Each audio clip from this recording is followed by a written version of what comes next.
one of the things I've seen is a lot of newsrooms laying off journalists because, journalism in its nature is very unbiased, right? You're just doing the who, what, when, where, why. That's something AI can easily take care of for you. And so then it begs the question, well, what's the journalist's purpose other than just maybe going to get a couple quotes from sources to support what the assertion is, right? And so I think this next wave is really about bringing the human back in, where it's like, okay, here's the reporting, here's kind of my lived experience and my expertise, and here's how I'm interpreting this to go forward with like cultural critique and criticism. So it's almost reading more like an op-ed sort of thing, but it's really bringing that like human connection back in that AI can't really replace. Welcome back to Video Mojo, where we explore the intersection of AI, creativity, and content. I'm really pleased to have Alexa Phillips with us today. She went viral on her TikTok about the bold idea of entrepreneurial journalism. And it isn't just about a new buzzword, it's about how creators and influencers can learn from the rigor of journalists, things like fact-checking, credibility, and building trust.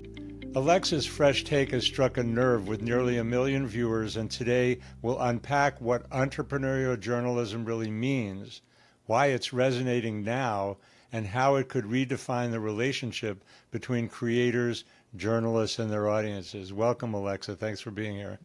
Yeah, thank you so much for having me. I'm super excited to talk more about this topic because there's a lot to unpack here that you really can't do in a 3-minute video, and a lot of really great perspectives and things that I've gained over the last couple weeks as this video continues to go viral and reach more people. Yeah, it's kind of exciting. So why don't you talk about that experience? Because I take it 900,000 views is not your everyday occurrence. Yeah, I've been creating social content for years. Like, I was one of these people who had a Twitter account behind my parents' back, and then they found out about it and got grounded. So it was like, I've been on social for a really long time. I've never really ever reached that level of virality ever. And so when I had posted the video, I was like, oh, I'm going to get 400 views because that was about the average of what my TikTok videos had been starting to get. And then all of a sudden I wake up the next morning after posting it and it was already at like 10,000. And I was like, oh, this is my most like viral piece of content ever on a platform. And then it just kept climbing.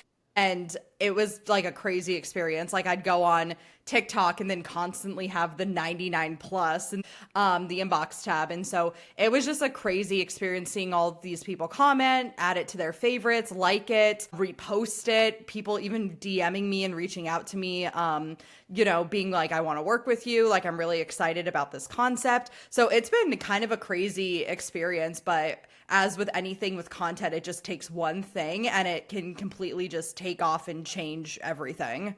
Yeah, I mean, I think there's a great lesson there that I'm still working with is the perseverance and the consistency. And we're definitely going to dive into the concept of entrepreneurial journalism.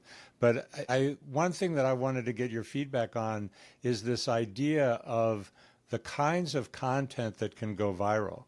Because I know that most people think about TikTok in particular, and I think there are a lot of misconceptions about TikTok, that it's like, still it's a bunch of dancing young women and the content is very frivolous.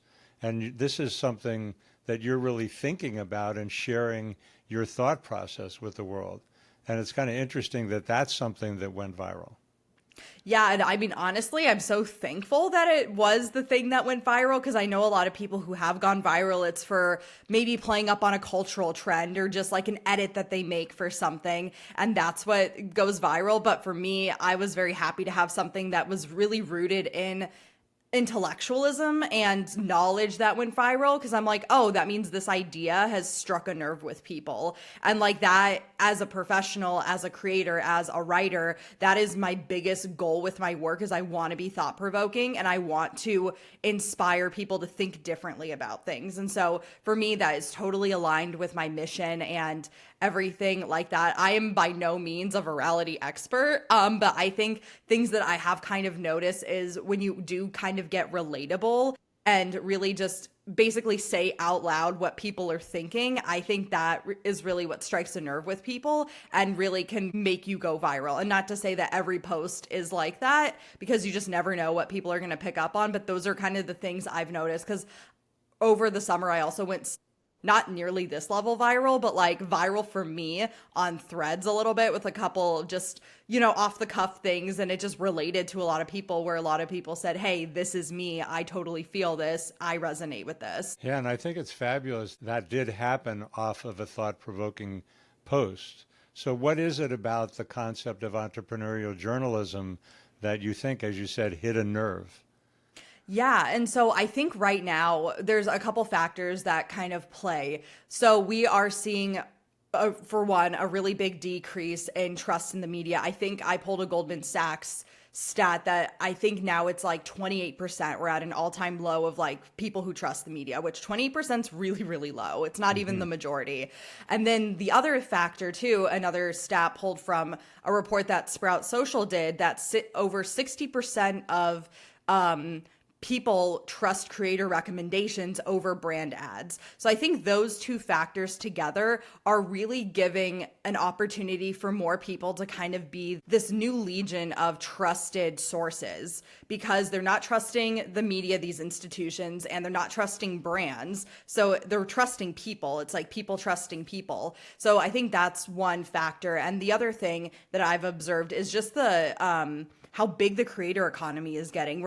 Anybody can get on TikTok and start a platform. Like, I've been watching the season of Dancing with the Stars, and they just did TikTok night. And every question that the host asked people who worked kind of more TikTok famous in the cast, and everybody said like, yeah, TikTok has had the power to change my life. So I think that's really like a cool thing when the barriers to entry are so low, where anybody can build a platform on social media, in a newsletter, on a podcast, things like that. So I think that's really giving way to a new way of thinking about content creation in a way where people are building trust, and you don't just have to be associated with a media outlet anymore.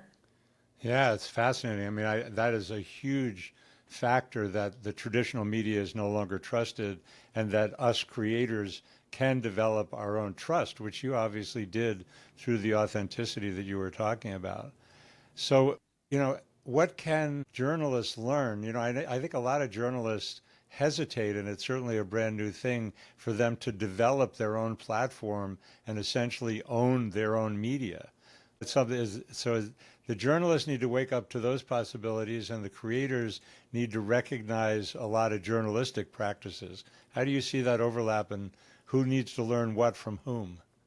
Yeah, I think that's kind of where I didn't invent the term entrepreneurial journalism. I actually took a class on this concept in college, but how I think about it, that's where the entrepreneurship piece comes in, where the journalist can kind of just build and monetize a platform and like make it their living and be this full-time thing. So I think they can take some lessons from creators and learning how to build that personal brand and really kind of building that platform, because I think a lot of how creating is going in the future is really building that platform, having a face to the brand. Like, faceless marketing and faceless anything is really out right now, because people don't see it as a way to build trust with people. They'd rather see your, your face without any makeup on or anything, because they know they're getting a real person. So I think that's something that journalists can learn about, like personal brand building, because I think that's going to be important. But also creators can learn journalistic best practices, like how to vet sources and do proper research and really just make more credible content, because there is a big fear of spreading misinformation and putting trust in the wrong people. But those journalism skills, I think you can learn them. Like, yes, going to school is an advantage and everything, but at the end of the day, like, you can learn any type of skill that you want to learn if you are intentional and if you do care about creating ethical content. Mm-hmm. Yeah, and likewise for the creator economy, which I still think, similarly to what I said about TikTok earlier, a lot of people don't even know what the creator economy is. And I do think it's a big ask, if not a heavy lift, for journalists to develop that entrepreneurial rigor. It's interesting to talk about the creators developing a journalistic rigor, but for personal branding, and I think a lot of journalists will like, oh no, I don't want to go to the personal branding thing. So do you think that is Yeah. that something journalists have to get over in terms of resistance to actually building the platform as opposed to getting a paycheck or getting paid for their piece of Yeah, work? I mean, I think it depends on what your intention is with your influence because influence goes well beyond, oh, I'm just going to show up on TikTok or, oh, I'm going to write this newsletter. You can showcase your expertise by guesting on podcasts, by speaking on panels, by doing workshops. And even the biggest faces in media right now, they're doing all of that stuff. They're building these media brands, but they're also building personal brands that are becoming synonymous with the media that they are creating. So I think the two kind of have to go hand in hand, especially if you want kind of that influence on a larger stage. Like if you just want to, stay home and write articles, that's cool. But if you want, to spread the word, speak on panels, like pioneer concepts and really just be like a tastemaker, I think building that personal brand is a really big key component of all that. Yeah, you used the term tastemaker earlier. That's something that you really are doing yourself. Is that correct? I mean, I'm trying. I'm not, Anna Wintour or any of those, but it's like really kind of just developing this next wave. And I'm wanting to let things evolve supernaturally for myself and not try to like force something to happen. But I just want to like look forward and just kind of look at the trends and see where things are going and be ahead of the curve and help people become ahead of the curve too. Because I think there's something to be said about being an early adopter because by the time the textbooks get around to writing this, it's already too late. Yeah, I mean, that's a place where we're very aligned, I think, in terms of, I have sometimes talked myself like about a tech app hunter, or that, I like having people learn about the new applications and AI in particular as a way to be more creative and be more efficient so you can have a bigger impact. I wanted to bring up AI also in the context of trust, because that's a big subject in the AI world these days is the avatars that I think also go against what you were saying about faceless videos. It's that personal sense of making a real connection as well as doing some original thinking, I think are key differentiators today. Do you agree with that?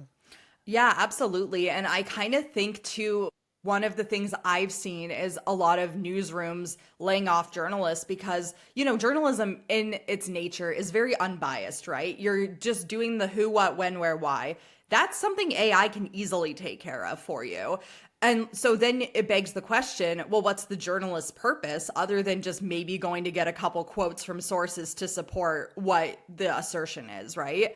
And so I think this next wave is really about bringing the human back in, where it's like, okay, here's the reporting, here's kind of my lived experience and my expertise, and here's how I'm interpreting this to go forward with like cultural critique and criticism. So it's almost reading more like an op-ed sort of thing, but it's really bringing that like human connection back in that AI can't really replace. And so I think that's what's really going to help keep the industry alive instead of just being replaced with AI fully. So I think it's like a balance, right? And I think human connection is really something that people want, especially as more content becomes more AI generated.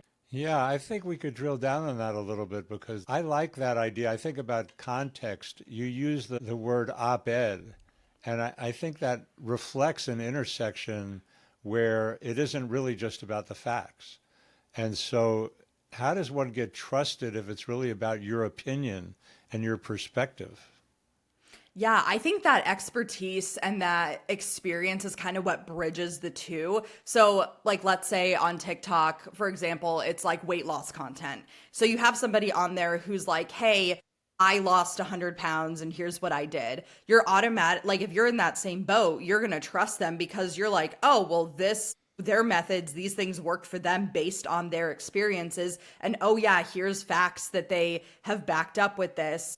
And here's kind of like their interpretation. So I think it's kind of a bridge where it's like, okay, here's my expertise on the industry. So it bridges the gap between what the data is saying, but also what like culture is saying too. So that's why I would consider it more of an op-ed because it's not just reporting the facts, but it's not just straight opinion. It's kind of a little bit of both.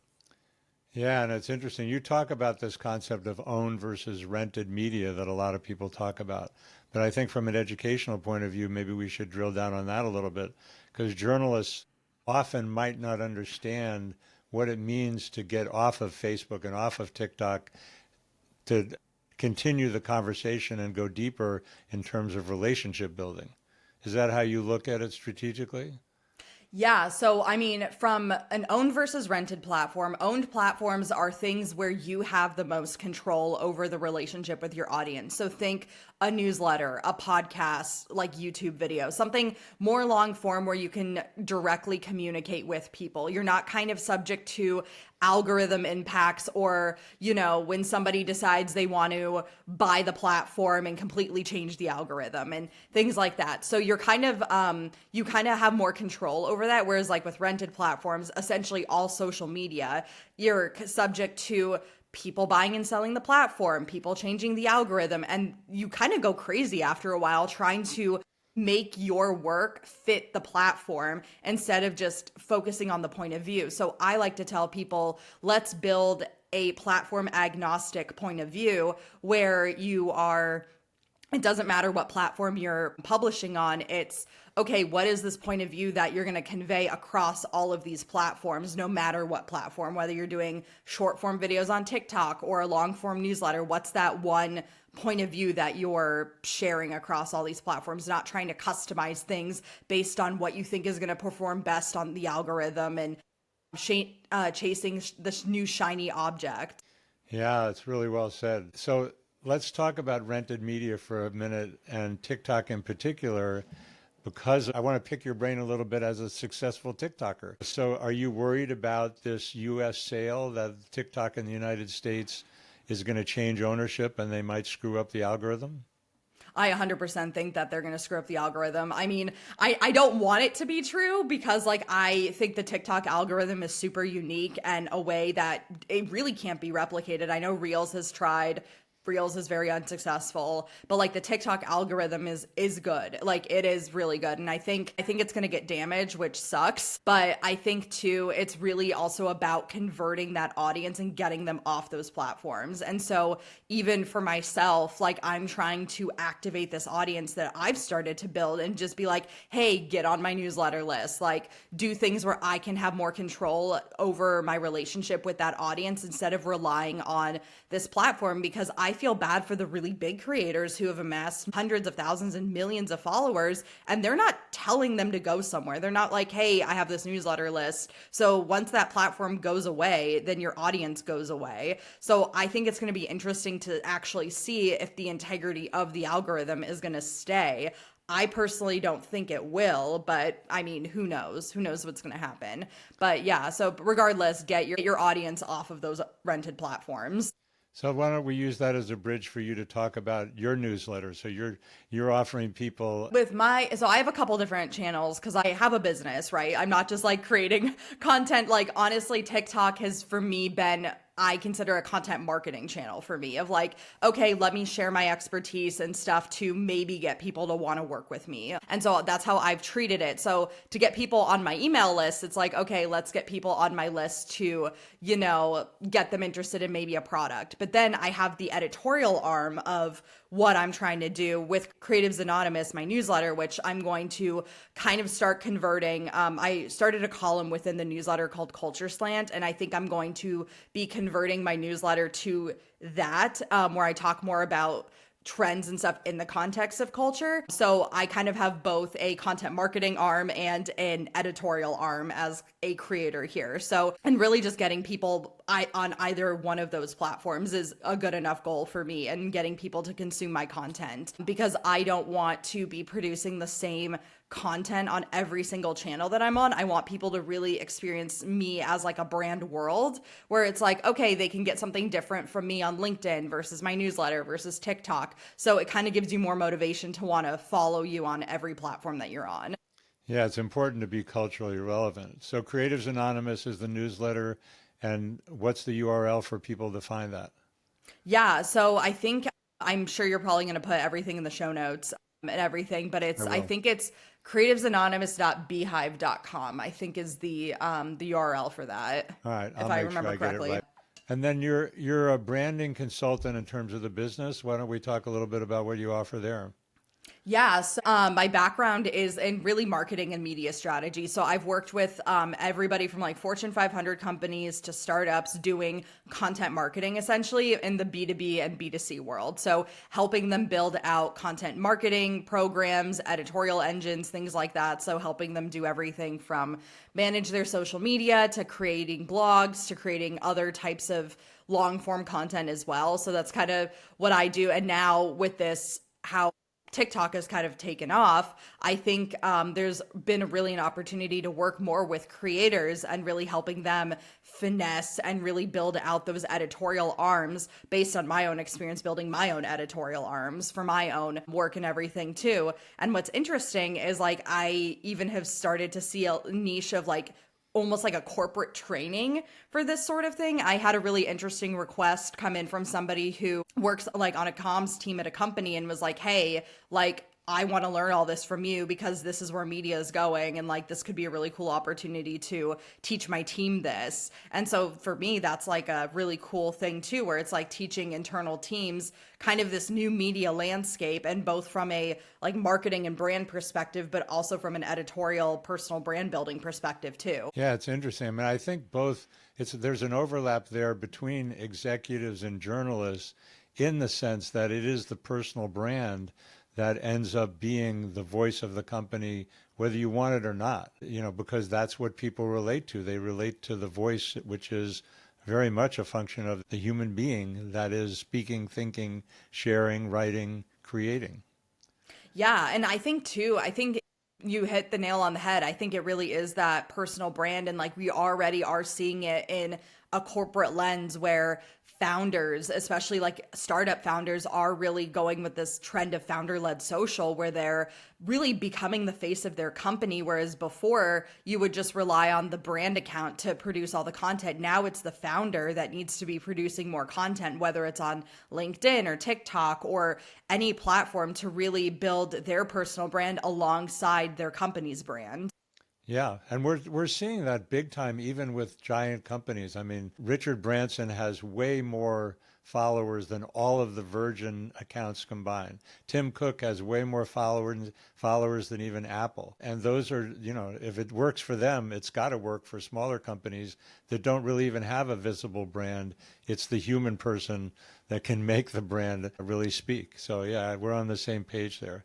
Is there anything else that people should know about your work or where to find you? Obviously, you're on TikTok, and that's where you and I met each Yes. other, so that's kind of Yeah. cool. And Yeah. So yeah, thanks, I'm on I algorithm. again the TikTok algorithm can't beat that. And this is a whole there's a lot of nuance around this topic. And like it's not just saying it's like all journalism, all content. There's a lot of like gray area bridging the gap and a lot of things to kind of still be explored as it's evolving. I don't consider myself an expert. I'm just kind of trying to ride the wave as it's happening and trying to like do things as I see them. But there is so much nuance with this topic, and we have just barely scraped the surface of everything. Like I was working on kind of a curriculum of like, okay, how like all the things like media literacy, critical thinking, all of this stuff that goes along with this kind of new era of media. So it's going to be really interesting to see how everything evolves, but it's really exciting that a lot of people are really activated and really excited that we're kind of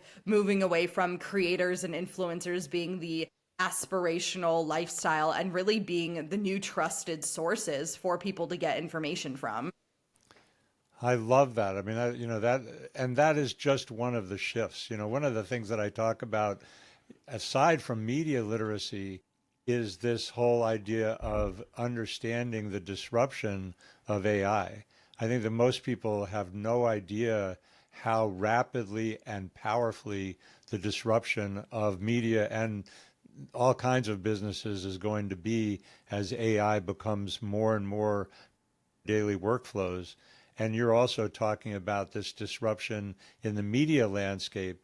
But in both cases, it really takes people, like you said before, having intentionality about where they want to be as a business, as a creator, as an audience builder, as a editorial op-ed content creator.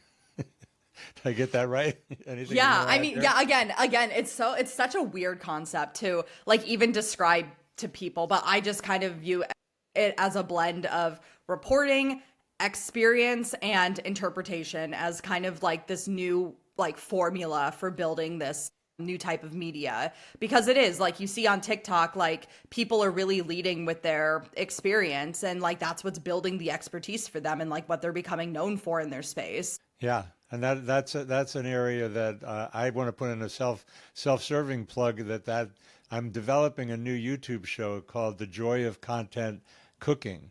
So the joy of content cooking, because I love creating content and there is an authentic enthusiasm for me in doing that. And I think that that is the kind of thing that we're talking about. And then the whole entrepreneurial journey, I need to work and think in public because people enjoy hearing about entrepreneurs who are building, who are authentic and kind of doing it in their own face. Any input for me in building my personal brand, Ms. Consultant? Yeah, I mean, honestly, show up consistently, have a really strong point of view from which you're talking, and yeah, and just do it very, very authentically. And like, even if you think that you're like, oh, no one's gonna resonate with this, somebody will resonate with it. And it's been crazy just to see the impact. Even if it's just one person, it can really just make your day of like, oh my gosh, somebody resonated with what I said. And so, yeah, I think it's really about having that strong point of view, a really strong media thesis, a really strong core central theme, because I think a lot of times people go straight to the execution without putting together strategy. And so even when you are developing media, you need to have a strategy in place of like, okay, who is my audience that I am talking to? What do they care about?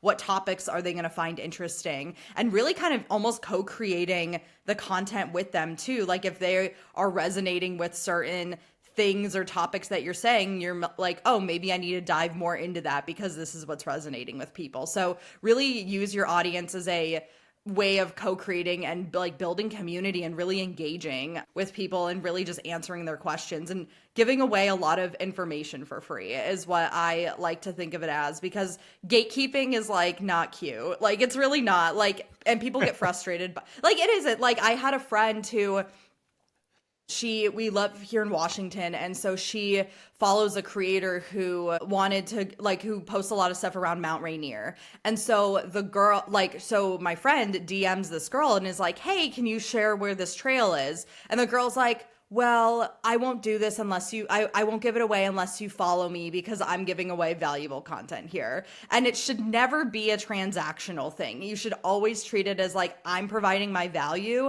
And that's what's going to build trust, whether you are a business owner or a creator and wanting to be an influence. Like you have to just give away that information for free and everything, because that's what builds trust with people. It's not like, oh, I'll only give this to you if you pay for this, or, oh, if you do this. Yeah, I 100% agree with you.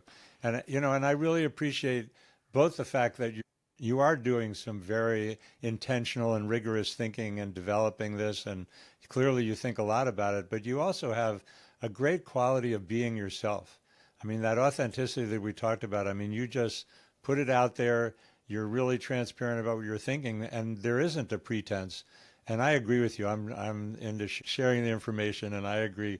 Gatekeeping is not cute. I think we should turn that into a meme. I mean, yeah, because it's silly. Like it really is so silly. Because I mean, there's even people like even if you're trying to sell something, right? People are gonna come to you. It makes the deal so easy to close because people are like, oh, I know exactly what your process is like. I know exactly the type of value I can get from you, all because you gave away a lot of the information for free. So it almost does all the warming up for your audience for you without you really having to do a lot of that like sleazy sales work.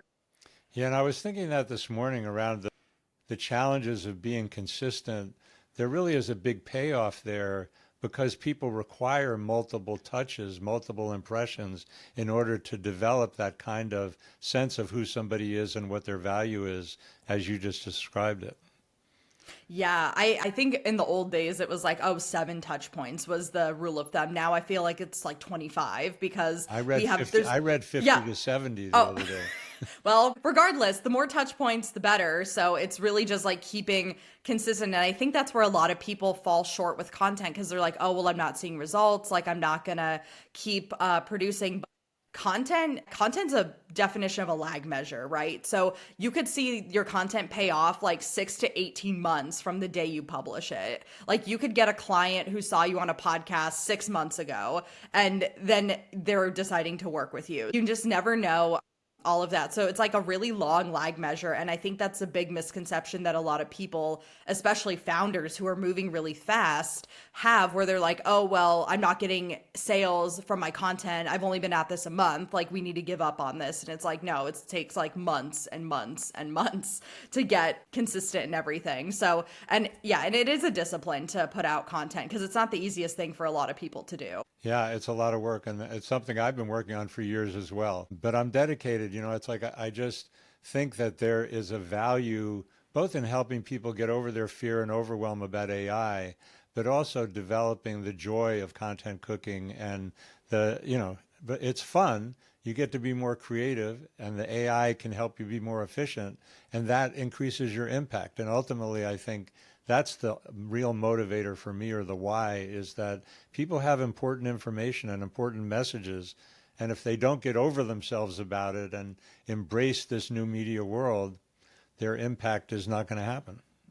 Yeah, exactly. And like, it's great because we're at a point where anybody can put their voice out on and build a platform and everything too. But it's just like recognizing like where we're going and all of that. So yeah, it's a very interesting kind of world we're living in right now with content and like kind of the future of what that looks like with platforms, with strategies, with all of this stuff. Because I think even from a business perspective, the way businesses are communicating with content is changing too. So there's a lot of like fun opportunity, but my big piece of advice for anybody is the more fun you have creating the content, the better your content actually is. Because Amen. because if you're not having fun, like, and it's not enjoyable to you, like your audience is going to tell. Your audience is going to tell it feels forced and it doesn't feel as authentic. So it's better to just show up as your most authentic self, like just have fun, love what you're talking about, because that passion and stuff is going to show. And I think that's one of the reasons this video and my subsequent videos have performed pretty well, is because I'm just talking off the cuff. I'm talking about things I'm passionate about. It's fun for me to just, press record and record a 3-minute video every day. And I think that's where I'm seeing the dividends, is because it's truly fun for me to just show up on that platform. Wow, I thought we were wrapping it up here, but your fun and play, as people who have watched my channel know, are recurring themes, because I agree with you like 1,000% that when you're having fun, when you're being joyful, when you're coming from your heart, when it has that quality of play, it makes all the difference. And you can't be sustainable in terms of the required consistency of being effective with social media and content marketing if you're not enjoying it. You're just not going to keep going. So it's crucial to find the fun and the play. And I guess it's counterintuitive in our culture, right? People think, Oh yeah. oh no, it's only hard work that gets the job done. Oh yeah. Honestly, even for me, I don't dive too much into the metrics, because I know it has a very negative impact on my mental health, where I'm like this thing didn't get that many views, but I use it as a thing of like, let me inform it of like, oh, maybe this didn't get a lot of views because people aren't resonating with this topic, and I need to kind of adjust the topics I'm going to talk about. Like, I don't really read into it too much, because that's where I think it can get really harmful. But yeah, even if you look at the big name creators like the Alex Earls or Alex Cooper or those people, they just started their content endeavors from a place of a hobby. Like, they were like, let me just do something I'm passionate about talking about, and we'll see what happens. And then it just caught on. And even like the YouTubers of the old days too, with the YouTube influencers, that's how they got really big too. They just started doing makeup and hair videos in their bedrooms and like styling videos and stuff like that. And it was all from a place of like interest and passion versus like, okay, I need to do this to like monetize this and like make money from this. Yeah. Well, it's great. We should stay in touch, because there's a lot of overlap here. Anything else that people should know about being in touch or following you? Did we cover it? Yeah, and always feel free to, reach out to me, to John. I'm always happy to help answer any questions, and just really help people with like any questions they have, because I know for me it's not like a novel concept because I follow a lot of other marketers and other content people, so I'm like, oh yeah, like my influence doesn't like, I feel like I'm not saying anything different, but then when you put yourself in front of a new audience, everyone's like, oh my god, how do you do this, like how can I do this? And so yeah, I'm here to help as much as I can. And yeah, so feel free to just like connect with me, message me, follow me, whatever, and I'm always happy to help answer any questions anybody has. Yeah, that's a great invitation, and I do feel the same way. And it's people do hesitate. And one thing to know is that we love the comments, and the comments actually help us to get more eyeballs on our content, so that's helpful. And if you want more from me, watch out for the Joy of Content Cooking that's coming to YouTube soon. Thank you for watching Video Mojo. I'll put a little plug for my AI Creativity Chronicles newsletter at the end of this. You know, I like the intersection of AI, creativity, and efficiency so that people can get their impact out. Thank you so much, Alexa. Pleasure to talk to you. I love learning from you, and I love the kind of this energy of the new media world. Yeah, thank you so much for having me and giving me a place to talk more about this in a long form sense too, because like I said, there's a lot to unpack, a lot of nuances, a lot of perspectives that I've gained since the original video was published a few weeks ago. Well, we'll keep the conversation going. Thanks again.